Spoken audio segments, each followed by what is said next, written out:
Welcome to Positive Talk with Kevin MacDonald. Hey, that's me. Hi, and welcome to Positive Talk. Our show features the best positive stories and people from around the globe as we endeavor to answer the universal question of why am I here and what is my purpose? Understanding that can change everything, and knowing your greatness is fundamental to living your best life. So join us right now as together we work to create the adventure of our lifetime. And welcome to the show, everybody. My name is Kevin MacDonald, and you're listening to us on YouTube and the Brushwood Media Network and all kinds of fun places. And I'm glad that you're here. We've got a great guest for you today. And he's somebody that I had the opportunity to talk to not too long ago. He's a really cool guy, and he's an author, and he's got a book out, and followed by the second book is in the editing process and will be out soon. And I'm probably going to massacre his name. Not only that, but probably the name of his book. But we'll hopefully we'll get through all that. But Paul Egli is my guest today, and he is an author. He is from Canada, don't you know, the fine place to the north, as it were. And he's got a book out. It's called Propofol. Would you tell me what the name of the book is, please? Propofol. It's a tricky one. They told me to get rid of that title, but for whatever reason, I persisted. Well, if it's like most authors, it is coming from your heart, and it's something that you fully believe in, and the name is a big deal. It's very big part of it, isn't it? Absolutely. No, Kevin, it's kind of like a cloud that hangs over the whole book. Maybe some of your listeners and people that are watching us, propofol, they think, what the heck is that? But it's actually an anesthetic. So if you had to go to the operation, to go to the hospital and have your appendix removed, they probably give you propofol to knock you out. Oh, very good. Because one of my assistants is under the knife this afternoon for that very thing. So they're probably giving her that as we speak, or have already done so. And so propofol is an anesthetic. But what does it mean in the context of your writing of this book? This story is about someone. So imagine that you're sitting on a train, or in the case of my book, a subway, and someone is there next to you, and they suffer a life-threatening injury of some kind, and they give you their laptop computer, and they say, okay, Kevin, you hold on to this computer. Don't let anybody see it. It's very important, and think I'm out of the picture now because I've been hurt. But when I get better, I want to come and see you. So this person, they suffer a head wound from a gunshot, and they're knocked unconscious. They take them to the hospital, and they say, well, what are we going to do with this person? Well, it's common in these situations, if you get a trauma to your head, and it isn't a fatal one, but they want to put you in an induced coma and knock you out for 4 or 5 days or longer. And the drug they would use for that is called propofol. So that's why I thought I wanted to keep that as a title, because the entire book, it's a little mystery, suspense, crime, but the only person that really knows what's going on is the person who's unconscious because they're in a coma from propofol.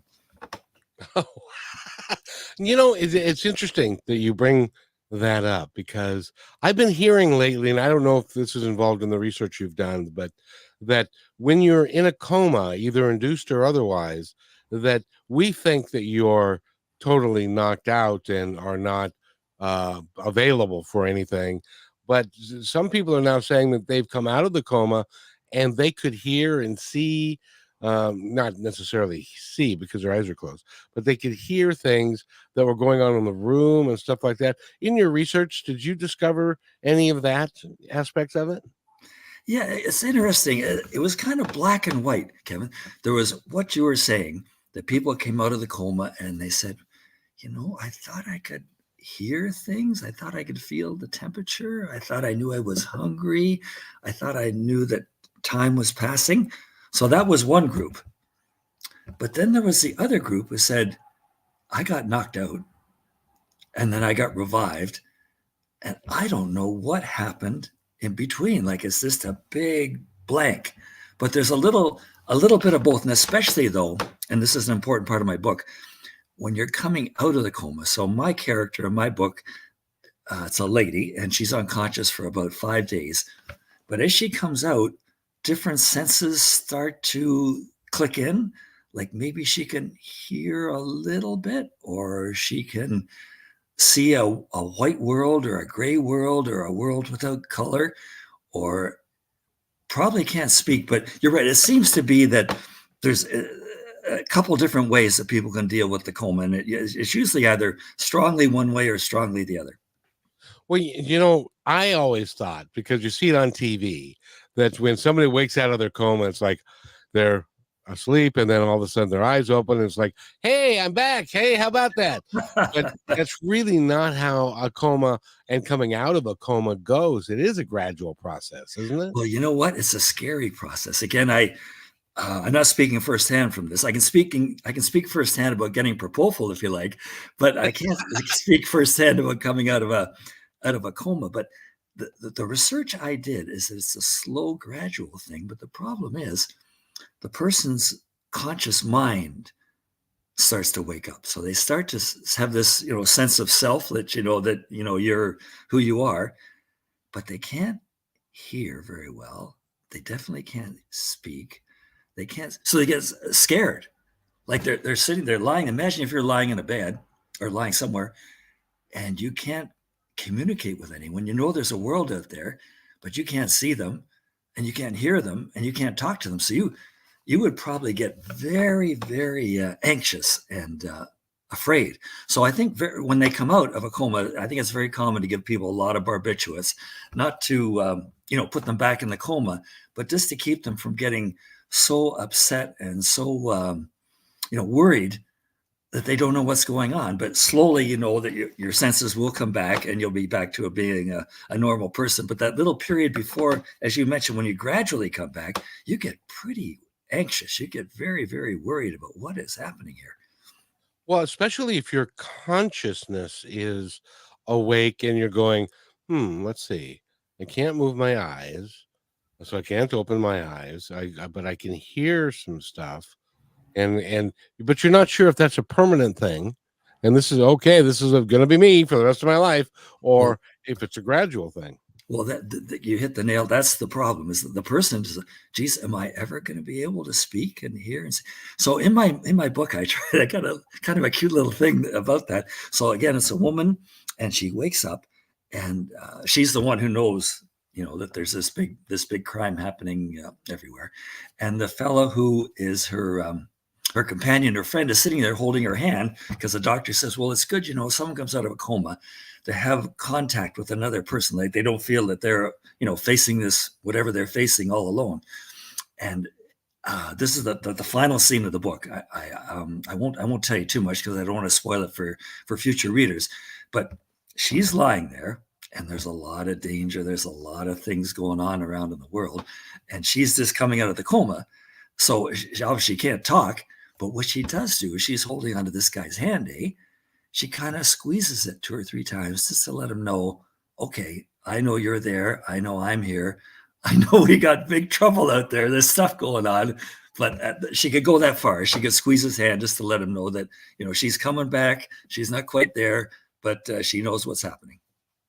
And so you've wrapped around this coma that this lady is in for 5 days with intrigue and with murder and all sorts of things that are going on in the world that she doesn't have any control over. She can't really see it, but she knows it because of this laptop that she was given prior to her going into a coma. I don't want to get too much into the book. Because I want people to read the book because I think it's a really a fun book, and it's a crime novel and it's a crime fiction, as they say.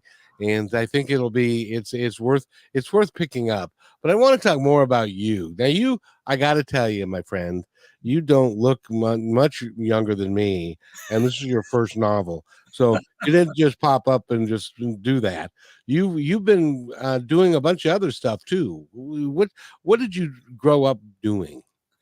So my 9 to 5 job was finance, accounting, economics, the No kind of wonder things. you're a writer. Yeah, the kind your readership, your listenership just went down 50% there. I think you just lost half of them. But no, I've always loved books. I think you're probably the same as me. I loved reading.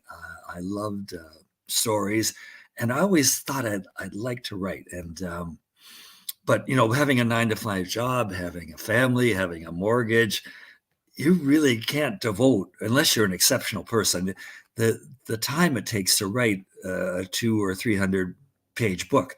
But so when I retired from my 9 to 5 job, and now I have 3 things that I can handle. I can walk the dog, I can play golf, and I can write these suspense stories, and that's pretty much what I do. Well, by the way, walking the dog is one thing. Playing golf is a whole different thing, and it's because there is a point in time. I used to love to play golf, and I can't play anymore because of arthritis and this, that, and the other thing. But it was a lot. It was a lot of fun. So you now, because you were able, and this is a story that I would really like everybody to take notice of, and that is, just because you retire doesn't mean that you have to die, that you can go do something else for fun, something else to enliven other people and to follow your passion. Because so many of us think, well, I'm going to get the gold watch. And we don't even did you get a gold watch? I don't even think they do that anymore. I got a gift certificate for a golf store, which is fine, because that's what I'd like. But no, I didn't get a gold watch. I don't think I got any kind of certificate, but got a lot of good wishes and a pat in the back. And well, I had told where I was working. So you sit around, and you talk to everyone, and they say, well, geez, what would you want to be if you weren't here? And some guy says, oh, well, gee, I might like to be a golf pro, or maybe a job like yours where I get into media and TV and communicating with people. And I told them, I would really like to write stuff. And so actually, yeah, that's what I ended up doing. Well, but in the course of that, did you have people say, oh, pat you on the head and say, Paul, that's nice. I'm glad you want to be a writer, but and did you have people tell you, well, publishing a book is very hard, and so a lot of people want to do that, but they never get around to it, or they can't do it. Did you get people that tell you just stay in your lane and not step out there? Well, I didn't get a lot of encouragement. I'll tell you that. I didn't get. But the thing is, being the positive person that you are, my boss didn't want to get me upset though, because like part of my job was I had to write reports about what I just talked to you about finance. And I don't want to sound immodest, but I was sort of good at it. So I guess he didn't want to get me too mad by saying, I think, Paul, to be quite frank, I think as a writer, you'd stink, because then the next report I wrote for, I'd probably fulfill that prophecy. So, but I know that, to tell you the truth, they were kind of interested. Maybe it depends on if the people are the kind of people that enjoy books and art and movies, or but no, I didn't have anyone discourage me, except all the agents. You probably heard, you probably had talked to a lot of writers, and I wrote this book, and I like reading it. Like, I think it's fun. I read it. So I sent the first chapter or two to a couple agents. Well, I'll tell you the truth, a couple hundred agents. And I never heard nothing. I think one person maybe sent back to me and said, well, give me a call and we'll talk. So, writing I don't think it's looked upon as a vocation where you got much chance of success. And as you know now, like, a lot of people don't like to buy books. They want to look at a book on their tablet, or they want to, read something on their phone, or they just don't have time to read anything at all. So I'm hoping that reading and books is not a dying subject, because then I'll definitely be out of work. Besides being retired, I'll be out of work. But I'm hoping there'll be a resurgence. Somehow I'm hoping there'll be a resurgence in reading and writing. There's, I hope that's what happens. Well, there everything is continuing to evolve, and now it's the audiobook. Now, are you going to turn this into an audiobook, do you think? Absolutely. When I first started this whole trek, and I'd sent all these inquiries out to all the agents and publishers, and and got absolute silence, I thought, this is probably not the way to go about doing this. But I myself, my whole life when I've worked, I've had to drive to work. I've had to, sometimes it's been a half an hour drive. Sometimes I've had to drive well over an hour to get to work. So it can be pretty boring. So I love audiobooks. I just love them. Like, you sit in the car. I don't know if you are a fan of audiobooks yourself, but I sit in the car, and just recently I've been listening to some James Bond books, and I've been listening to some John Grisham books, and I love Stephen King, man. I think that guy is the writer beyond all writers. So I listen to his stuff too. So to answer your question, yes, I'm going to the way I've got it set up is I'm going to finish this editing, and for those of your listeners and people who are watching who aren't haven't tried it, editing is probably the most painful thing you can do as a writer. Like, it's almost like you're sitting there, and maybe someone is pulling out your hair, or it's one at a time all over. It's a tough thing to do. So anyway, but that's what I'm doing. So when I'm finished this, and I'm trying to do it fast because I don't want this to last too long, I'm going to get my second book out the door, and then I'm going to try and see how you can turn both of them into audiobooks. Well, you have a pretty good voice for doing this sort of thing. So you could do that. I've done some audiobooks, and I will tell you, it is just like editing. It is a painstaking process. Can I enlighten the listeners a little bit about what the process is like, because they get the finished material, and they plug it in, and they put in their iPhone or whatever, and they listen to it. But the process is, if you don't know the material, like, your material backwards and forwards, but if you were to hire someone like me, what I would do is I'd have to read the book first, because I need to find out who is who, and who is doing what to whom, when they're doing it, and why they're doing what they're doing to whom, to give them motivation, so that when you voice it, you can figure out the type of personality that each individual has, Right. and come up with a kind of voice Sure. that would suit that individual. Does that make sense? Yeah, no, it was funny you mentioned that, because the book I was just listening, the person who did what you did reading it, they changed their voice for each of the characters. Yes. So are you able to do that? And if you do, how do you keep them all straight? Like, okay, character X, I got to sound like this. Character Y, I got to sound a little bit different. Character Z is maybe a different gender, so I definitely have to sound different. The magic of editing. Because what you do after you finish understanding all the characters and assigning them kind of a personality or a voice, and then you go page by page, and you read a page, and then you double check it to make sure that the voices are right, and then you have to edit that and make sure that you sound good, and it's clear, and it's the right voice for the right person. And so you have to do that page by page. And if it's a 200-page book, it takes a while to be able to do that. But eventually you get to the point where you are like, it's like a script, a movie script, and you're the actor. You become part of it, and it becomes easier for you. Well, that's what, when it's sort of automatically you would switch from one character to another without even thinking about it. That would be perfect. That'd be perfect. The key is to make sure that the voices are different enough, so that it's obvious to the listener that this is now this person speaking versus this one. If they're all, and then you have to have your narration voice for when it's not a person speaking, but it's setting up the scene. Like it was a windy day in Chicago that morning, and the wind was blowing, and the trees were, that kind of thing.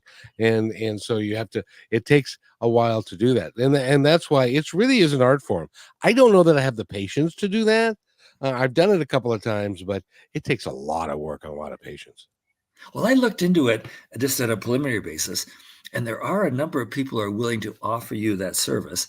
Yes. And I was quoted a price of $500 to do my first book. And I didn't go ahead with it because at that time I didn't realize the complexity of everything. But if it was, I would, couple things. I would sample his work or her work to see what type of style that she has. Now, you can also do a book and just use your voice throughout, but it doesn't have the impact of. Do you remember? Well, you're you probably do. There used to be radio shows that were storyline shows, and like Superman started out as a radio serial way back when in the 30s and 40s, and they would have, you know, or the Lone Ranger, and the Lone Ranger would be, you know, his horse Silver would be going along the trail, and they would go clippity clop, and then do you remember do you remember those at all? I don't. I know what you're talking about. I've heard clips of that, but I know where you're going with this. And so what if you can come up with that kind of a thing, because you spent a lot of time writing this book, and you want to make it as fourth dimension or 3 dimension, 5 dimension, whatever dimensions is possible, to make it seem real, so that the listener, whether they're listening to it on an audiobook or they're reading it, they get the full picture of what you're trying to explain and where you are and where the characters are and all that kind of stuff. And so if that you have that person that is able to do all of that, then and if they can do all of that, Paul, and they'll do it for $500, I'd go. I'd jump all over that if I was you. By the way, we're talking with Paul Egli. He is the author of Propofol. What are you? Give me the drug again. Propofol. And we're going to talk more with him. We need to take a quick break. You're listening to Positive Talk on the Brushwood Media Network.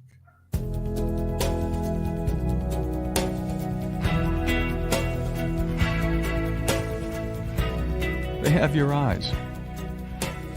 They have your ears. They have your smile. Now all they need is a little more of your time. Make a difference in your child's life, because anyone can be a father. It takes time to be a dad.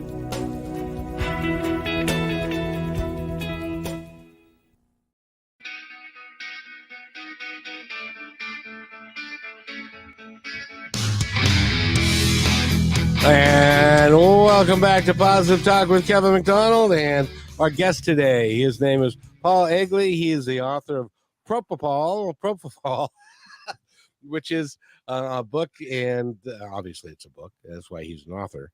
I state the obvious, obviously.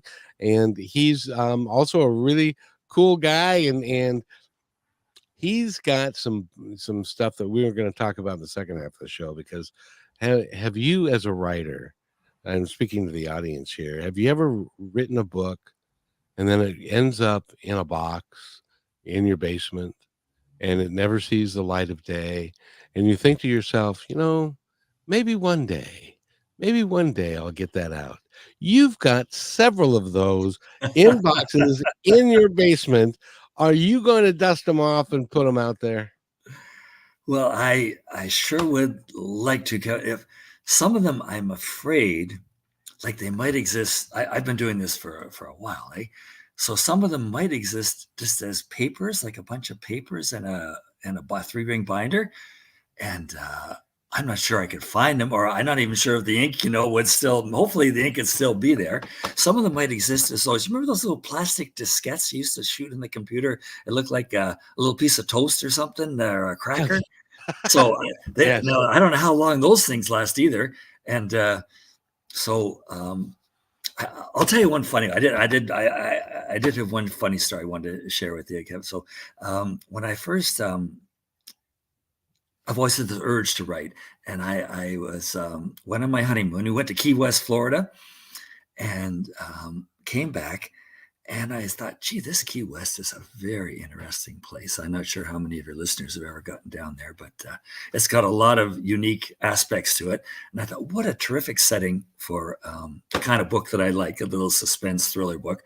So the people where I worked, they said, okay, dude, this guy Paul just got married. So that means he's a responsible guy now. We got to give him a better job. We got to move him over to a new desk, where maybe you can give him a few more bucks a raise. And so they moved me over. And they said, okay, Paul, you're going to study under a gentleman whose name was Jack. Now, Jack's going to retire in about 6 months, but you learn everything you can about Jack and his job, and you can do it. So I get there, and Jack's he was a kind of an irascible fellow, but a lovable guy. And I'm trying to learn his job and do his job, but there's two of us there, and there's only so much work. So a lot of time, I didn't have anything to do, Kevin. I'm sitting there, and I'm thinking, this is wonderful. I'm getting more money. I got my own desk, but I got nothing to do. Why don't I try writing a story about my my honeymoon down in Key West? So that's what I did, is on the kind of sly. Now, in those days, you might not etiquette, so you're kind of working on accounting here, and then underneath that there's, you and your wife are down in Key West, and you're on the beach and see someone get shot. So I'm going back. So that was the first book I wrote, and I'm happy to say that no one caught on to me, and I never got fired, which was good. And that book exists in my basement, and it's about 70% complete. And I'd like to find it, but if I was a betting man, I'd say your odds are maybe not good that I could find that. Well, so was it in and I believe the computer technology you're looking for is a floppy disk? Yes, that's the one. Yeah, I don't know how long those survive. It's interesting. I did talk shows on KKNW in Seattle in 2003, and they were more state of the art for the time. And so they would give me a show that I would do for an hour. They'd give me a CD, which was, okay. Well, you're a step up then. yeah, in those days, that was the state of the art. Well, I also worked for another radio station from time to time called KLAY, who was like, if I was to write a description of walking into that studio, it would be like walking into the decor of the 1970s, and where the couch was a bright orange, and it had a smell of old cigarette smoke, and nobody smoked there for years, but they never repainted the walls and stuff. So, but they gave me my shows in a little cassette recorder. And unlike, there's a story about turning your cell phone off too, but I'll tell. But anyway, I have a bunch of cassette recorders in boxes because I've done tons of shows, and I don't know how long they last. So, and I've actually got a cassette player, which I can't even find a cassette player these days. Well, yeah, that's a problem. Well, I have, as I mentioned to you, I love books on tape, and I got a really good Stephen King story, and it's on these CDs, and there's about 27 of these CDs, and I know that number 23 is corrupted. I don't know what happened to it, if I scratched it with my fingernail or it got left out in the sun. So I know now if I put 23 in my player in my car, there's a good chance the car doesn't want to let it come back out, but plus the fact it won't play. So I whenever I go and listen to this story now, I get up to 22. 23 is coming. Okay, we'll just hop over to 24. We'll leave 23 where it is. So I don't think these, even though when CDs came out, I think they came out as they were indestructible, they'll last forever. I don't think that's the truth. That's not the truth. No, well, plus the fact that as technology changes and increases, the players change. And so they don't necessarily work. Like my computer won't play certain of the old CDs because they're a different format. But that format no longer exists, if you know what I mean. Well, that's the same thing. Like, again, the other thing I like to do is movies. I don't know if you have many movies that you've preserved either on tape or CDs or but there's a Clint Eastwood movie that I really, really love. I think his wife Sandra Locke's in there, and it's just a terrific story. But I know you're going to get to about the 3/4 point in this, and the thing's going to freeze. And at first I thought, well, it's not a problem maybe it's a problem with the player. And I'm not sure. I guess you could go on Amazon and get a player, but it might not be that easy anymore. Like, that technology is dying fast, and not many people will even sell that kind of equipment. So I hope it's out there. I'm tempted to buy a brand new one now, with the thought that when my current one dies, at least I'll have another one, because I have many movies, and I'd hate to be in a position where I have all these movies and there's no way to play them. Well, you and I are of a certain generation, and so we remember movies. Talking about Clint Eastwood and Sandra Locke. It wasn't the outlaw Josie Wales, was it? No, this is different. This is the one where he goes and he has to pick her up in I think Las Vegas and take her back somewhere because she's wanted for a crime. But no, I know that's also a good one, the Josie Wales one. What's the name of that one? Oh, it's got a strange name. I'm not even sure I can get it off the top of my head, because it's one of those things where the like permanent damage or something that's not totally in keeping with the plot of the story. The plot of the story is he's a policeman, and he's picking up a criminal in Las Vegas and bringing her back to his jurisdiction. But the title would not give you that hint. You'd never be able to figure that out from the title. It wasn't Play Misty for me, was it? No. And I thought it was so cool. Like, I don't know, I love Clint Eastwood. Like, I think he's a fantastic creator of acting and then directing. But the fact that he can play with his wife, I don't know how you could, plus he directs, how you could be the director, the star, and have your significant other there. Like, that is an amazing bundle of talent to be able to do that and pull it off successfully without getting everyone upset and angry at you.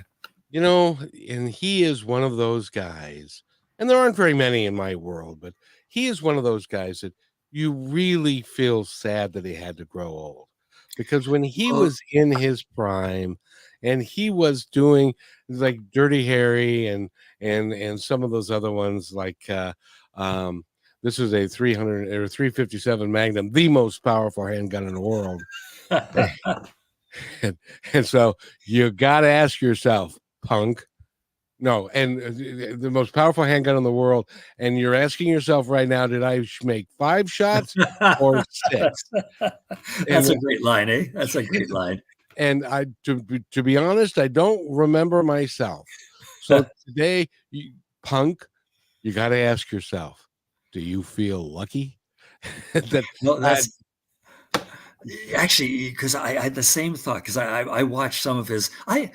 When I was younger and Dirty Harry was on in the theaters, for whatever reason, I thought, I don't want to see that. Like, this is kind of a smart ass cop running around shooting everybody up. Like, who cares? But now, later on in life, I go back and look at these, and I said, these things are masterpieces. Like, they really capture the flavor and the atmosphere of that era. Plus, as you say, he's a bigger than life character. And then I've watched, he has some other movies. Blood was a Bloodsport, and he's got a couple other movies, and he's older, right? And you're right, you're almost inside of yourself, you're almost crying to say, gee, I wish that guy hadn't grown old, because he was such a cool guy. Like, even as an older gentleman, he's a terrific star. But you say, gee, I wish, people didn't age and they didn't get older, because this guy is just such a cool individual. Yeah. And I find myself sometimes even saying some of the things that he might say, as in one of the movies that he was in, which was, get off my lawn. And we need to take a station break, and we'll be right back. We're talking with Paul Egli, and he is an author, and we're just having a nice conversation. I hope you'll join us. We'll be right back. You're listening to Brushwood Media Network, the best in syndicated talk, news, and entertainment shows. As you go about your daily life, look closer. As you gather with family and friends who love and support you, look closer. There are youth right in your community who don't have the home, warmth, and healing you have. So look closer. Every year across America, a staggering 4.2 million youth are homeless or trafficked. And for 50 years, Covenant House has worked relentlessly to keep them safe and protected. Tonight, 2,000 young people will sleep safely in a Covenant House bed. And tomorrow, they will wake up surrounded by love. They get clean clothes, hot meals, medical care, and a safe place to sleep. 24 hours a day, 7 days a week, in sites across America to help them fulfill the great promise of their lives. So look closer at Covenant House. To help or get help, go to covenanthouse.org. And welcome back to Positive Talk with Kevin MacDonald. And I apologize, ladies and gentlemen, as often happens when I have a conversation with somebody and I'm enjoying it. We veer off into who knows where. And we've talked about Clint Eastwood, but I wanted to get back to Stephen King, because Stephen King wrote a book, a mini novel, and I would encourage you to do this as well. It's called The Body. Did you ever read that? Did you know what happened with that? I'm a big Stephen King fan, and I could name I've read a lot of his material, but The Body is a new name for me. I know The Langoliers, and I know a lot of other more obscure books that he wrote, but I don't know The Body. It was a mini story, and it ended up being Rob Reiner took it and made it into a movie. Oh, he's a great director. That guy is just a cool director. Yeah, indeed. And basically the story is about a boy that was walking along the railroad tracks, get hit by a train, and there are two rival gangs in town. One is a 12 to 13-year-old gang of 3 or 4 boys, and the other one is a 16-year-old gang of 3 or 4 boys, and they're trying to compete to find the body and to see who can get there first. And it's the adventures that they have going through Overhill, Underdale to try and find the body, and it's a great story. So and Richard Dreyfuss is in it, and several not Joaquin, but his brother who passed, the other Phoenix boy, is in it, and several others. But so if you get a chance, look that up. I'll try and come up with a name before the end of the show. Well, it's funny you mentioned Stephen King, because he's one of the authors that I really admire tremendously, because he can take something unusual like the Green Mile. I'm not sure if you're familiar with that story, but there's it's about the death row, and one of the men that's in there has a lot of special talents, supernatural almost, that you wouldn't believe. But Stephen King tells such a good story that you don't pay attention to the fact that there's no way that some guy could, hold on to your shoulder and cure you of some kind of disease. And I've always thought, I really like that aspect of his writing, that he can take something that really could never happen in life, but make it so believable and so real that the reader is willing to say, okay, I accept that. And that's what I do in my second book. I may have told you a little bit already, Kevin, but it starts off with, sometimes the sun has these storms and it sends a lot of energy towards the earth. And when it does, we just had one. We just had it. Yeah, it's funny. I seem to have a knack for having in my stories things that are about to happen in the future. But anyways, that's so my story starts off with this EMP, electromagnetic pulse, coming towards the earth, and that the people are in my book are just there doing their thing, and this cloud of particles is coming to the earth, and what it does is it opens up like a hole in time and space. And my second book, it's called Dad. This fellow's father, somehow, because of this electromagnetic pulse and all the energy hitting the earth, it messes up the time-space continuum, and this person who's dead appears, and it's this man's father, and they have an adventure, and then the rest of it is pretty close to most of my stories, where we do have a kind of a thriller suspense story. But the thing I was trying to do is make it like Stephen King. So if someone heard this, they might say, well, that could never happen. But I'm hoping with enough detail and enough, characters seeming believable, that people could say, oh, well, maybe it could happen. Maybe somebody who was dead 25 years ago could appear in a book and meet someone, and they could have an adventure together. And I think I'll buy that. And somehow Stephen King does it. And I don't think I'm anywhere in his league, but I'm trying to do the same thing. I'm trying to get people to buy into, well, there's one thing that could never happen, but it happens in this book, and I'll go along with it. I want you to remember one thing.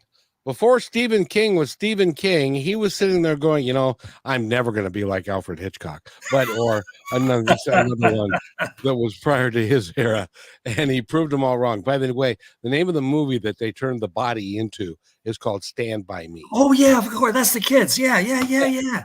Okay, yeah, for sure. Yeah, great one, great movie. Yeah, great movie, and Rob Reiner directed it with Will Wheaton and River Phoenix and Corey Feldman, and there's so many quotes that come from that movie. My son and I play quotes from that era of movies, and so we talk about, we quote the movie quite a lot. He is phenomenal. I can't do it, but he's awesome. But in any event, so it's great fun for you to do that, and who knows, do not limit yourself. And this is a general comment to everybody. Do not limit yourself to what has gone on before. If you're passionate about something, take it and run with it. And because you just don't know. Paul, somebody could, one of those 100 or 150 publicists that you contacted, they may dust that book off and contact you and say, I love that story. Do you have more? And so if you never know. It's almost like a roulette game, but there's a couple hundred books produced every day.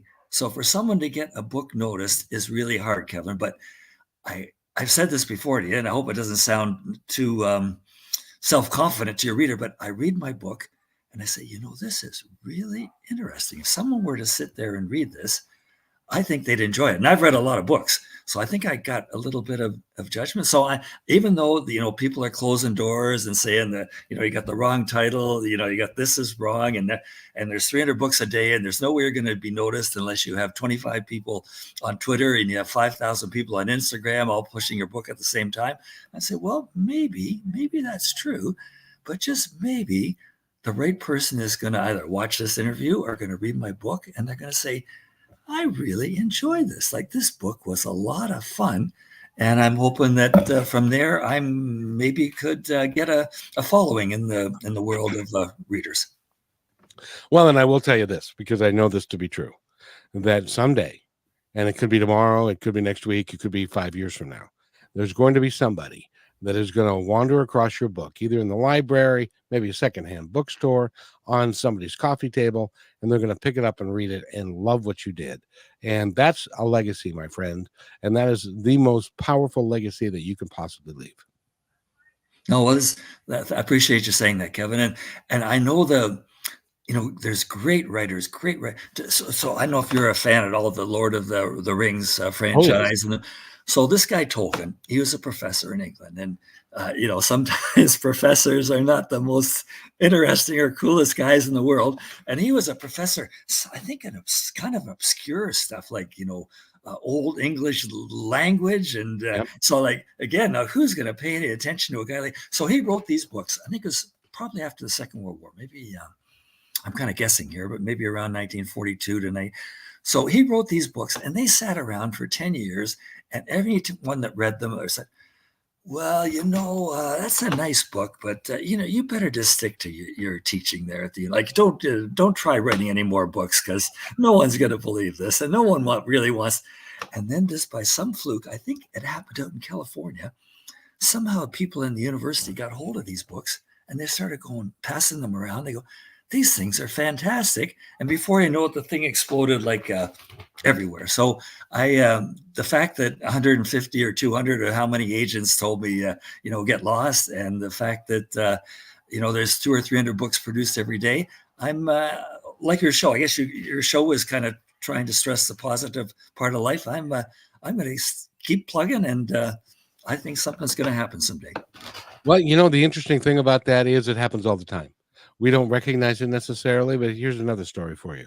There's a musical group called Hall & Oates. Oh, yeah. Yep. Know them well. Yeah. And I don't know if you know this story, but when they produced their first album and they put it out there, got another one? That one's not very good. and so they produced another album, and okay, that's a little better, but it's nothing good. And then they produced their third album, and the song Sarah Smile was on that album. And so that became a hit. And so somebody goes, I wonder if they had any other good music in the first two albums. So they go back and they find She's Gone, which was a great song. but it was in obscurity. Because of Sarah's Smile, somebody went back and said, "Hey, let's put this out as a single." They did. It became a big hit. So you never know. You never know with the timing or when it's going to happen. But you got to keep, as I tell people, Paul, the only way to lose is to quit. Well, you might find this interesting, Kevin. So we've talked a little bit. My second book is called Dad, and I've told you a little bit about that. But I don't know if I've told you that the backstory, the story in the background, it's a typical Paul Egli story where there's a suspense and thrills and crime. But the backstory, it takes place, is the conflict between Israel and the countries that are surrounding it. And I want to try and get that out there just because that particular event is kind of front and center now. And I'm thinking there's this chance that this book might just kind of attract people's attention simply because it's about a subject that's happening in the news. And when that happens, they might say just what you said about Hall & Oates. Well, has this guy written anything else?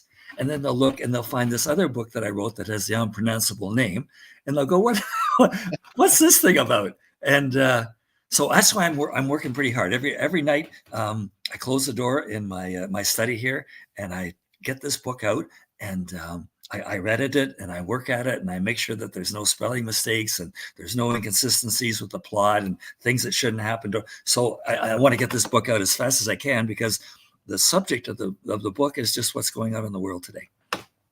And what's happening in the world today. And I don't care what side you're on, but it's a horrific thing. And I wish everybody would just stop.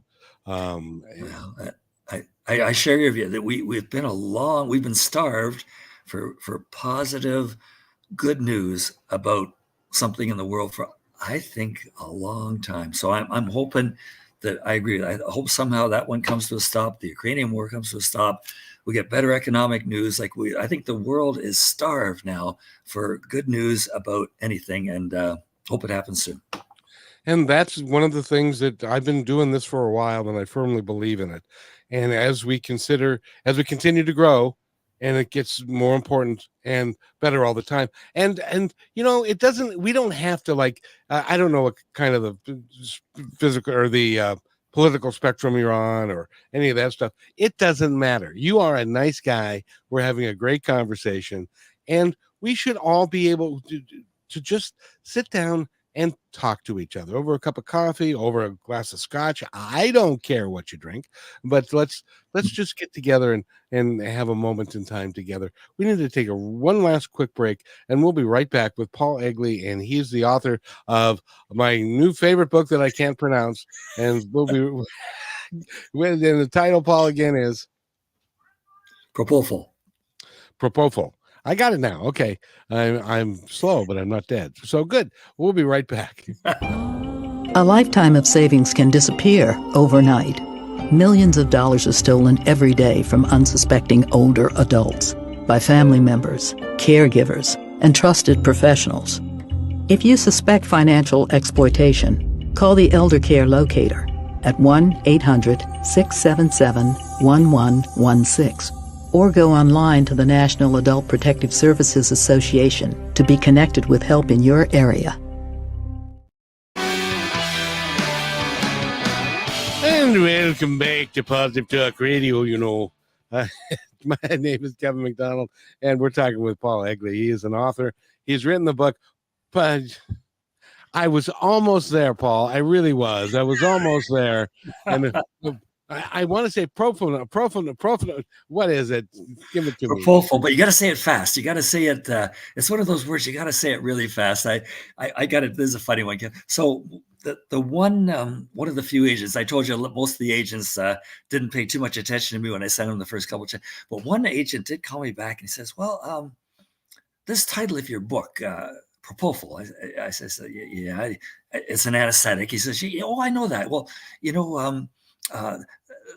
that's kind of a dangerous substance. I think you better change that name. You better change it. And I said, "Well, I don't think I'm going to change it." And he says, "Well, if you don't change it, you and I can't talk anymore." And I said, "Well, I guess we can't talk anymore." So that was the end of that. That's kind of a dim view of life to take. It's like, if you don't do it my way, Paul, we're not going to talk anymore because I know better. My way is the best way. Well, well, I also have someone on the West Coast in California helping me with my book. A great fella. And I told him a little bit about my second book, and I told him that the name is Dad, like your father, right? He says, Paul, do you know how many books there are out there named Dad? Like, no one's going to pay any attention to your book if you call it Dad. Plus, they're going to think it's like a self-help book, or how to bring up kids or how not to bring up kids. I said, no. Well, it's people will know my brand. They'll know it's a suspense thrill. He says, Paul, you got to deep six that name Dad. But again, I don't think that's going to happen either, because it's too central to the the story of the plot of my book. The funny thing is, Paul, is that I do independent radio, and the reason I do independent radio is because, as I was told many years ago, you're not a very good employee because I don't do what I'm told. I do what's in my heart and what I feel like what I need to do. So, as an example, if a producer, like if you're in corporate radio and a producer comes to you and you decide, there's this guy, Paul Egli, that I really want to have on the show. I think he's wonderful. And his book, I've read it. I think it's great and stuff. And the producer says, no, you can't do that. I don't want to be bound by some other person's view of life or who I am. So that's why I do independent radio, so that I may go down in flames, but I can go down of my own making flames. Does that make sense? Well, no, I think in the world today, there are communication channels, and you can successfully, follow your inner voice. And if there's ways, there are people that you want to talk to and interview and points of view that you want to get out there, you can do it. So I'm kind of old school, and a lot of things are changing in the world right now. Like cars are going on electricity, and people aren't working in offices. And I'm sort of one of those guys that says, I'm not too sure if I really like all this. And I'll tell you a funny thing there. I applied to sit on a board here back in my home, and they had a meeting, and the chair of the meeting says, okay, we're going to have a video meeting. Like, we're going to do what you and I are doing, which is fine in some situations. But I said to the guy, I don't think it's really appropriate. Like, we've got to sit down face to face and talk about things and look at each other and hear what, somebody says. So anyways, even though I was new, I sort of agitated for changing the meeting from what you and I are doing to a face-to-face meeting. And they did it. Like, surprisingly enough, even though I was a new kid on the block, they changed to a face-to-face meeting. But then after I sat home and thought about it, I said, I probably just got myself fired from this board for causing so much trouble. But at the end of the day, it went the other way. They said, oh, we really like you to be part of our team. So you never know. I think it's better to follow that inner voice, Kevin, and do what you think is right. And either you might sink, you might swim, but I guess you're doing it your way. That's what Frank Sinatra said. I did it my way. So, and anyway, but the interesting thing about the meetings these days, it's like, first of all, I wholeheartedly agree with you. I think it doesn't have to be all the time, but it's important to get the players all into the same room so you can watch them, the body language. You can have a conversation with them during the break. You can do the different things to build a community and to build involvement with one another. But I am sure that you had one of the folks that were going to be attending that movie or that meeting that would have preferred it be on Zoom, because now they have to go and wear pants. If it was on Zoom. Can I tell you, Kevin, about the thought I have for my third book, and you give me your honest opinion about whether it's good or it stinks? I would I would love to, although I'm not a great judge. But go ahead. Okay, I'll try and keep it short because we're probably getting close to the. We are getting out of time. We got about 3 minutes. Okay, so I'm down in Florida, right, and sitting on the beach, and I'm sitting there thinking, what would happen if you're a poor man or a woman? You just went to see your family doctor. They gave you a copy of this lab report, and it said, I'm sorry, but you've got a terminal illness. You're going to die in about 3 or 4 months. There's nothing we can do for you. Good luck. So I'm sitting there thinking, what happens if you're sitting on the beach in Florida, you're reading this lab report, and you say, I don't like this. I really don't want to go through 3 or 4. So anyways, I'm going to start swimming towards France or England. And if I get there, fine. If I don't get there, I guess I'm done. But so the only twist, though, in my story is that lab report was falsified, and one of their in-laws, or their, one of their kids is trying to get at their money, and they want them to expire. So that is the basis of my story. Someone's sitting there thinking, okay, I'm gonna have to kill myself because I got this terrible illness ahead of me, and I'm just about to do it. And then they start to get some idea that maybe the lab report isn't right. Anyways, that's my story. So you tell me if it stinks. You tell me it stinks. No, I think that's a great story. But how about this? Yeah, he's sitting on the beach. He takes his lab report. He makes a decision. So he starts swimming, and he gets swimming, and he gets tired, and he gets more tired. Yeah. And then he goes under, and then he magically he's back on the beach. Oh, like it was a dream? Well, it's like it was a dream, or it was a supernatural thing that he wasn't supposed to go yet. And so he when he went under, he had the realization that it was not that the report might have been faked. And so then he realizes, oh crap, what have I done? And then he passes out, and the waves push him back like onto the shore. And so he's on and then he wakes up, and then like the hand of fate didn't want him to die then, so they're gonna put him back on the beach. Exactly. And you just did what everybody who I've ever convinced on a story does. They go, oh yeah, well, I suppose that would work. I don't think that's very good, but I suppose you could do that. So I'm not a writer. I do what I do, and you are terrific at what you do. And I'm really excited for Dad to come out, and you're going to have to come back to me at the end of the month, or the end of September, or the end of July, or August, whenever it comes out. You'll have to come back, and we'll talk. You're delightful, man. I enjoy talking to you. No, same with me, Kevin. It's I think last time you and I had a quick talk, and we said we're both baby boomers. We both share a couple of the same ideas. The ideas might be cockeyed, but anyways, we share the same ideas, and it's a pleasure to speak with you. And earlier in the show, we were talking about the books that may be in a box down in your basement. One of them was a treatment of the assassination of John F. Kennedy, and that would be an interesting discussion to have, because the thing is, that was 1963. Yeah, that was 61 years ago. Yeah. And so, how many people are on the planet that were alive that remember that day? Not very many, I'm afraid. No, that's it was I say a watershed moment in the history of the United States and in the history of the world, and we may never know what happened that day, which is sad in a way. I know.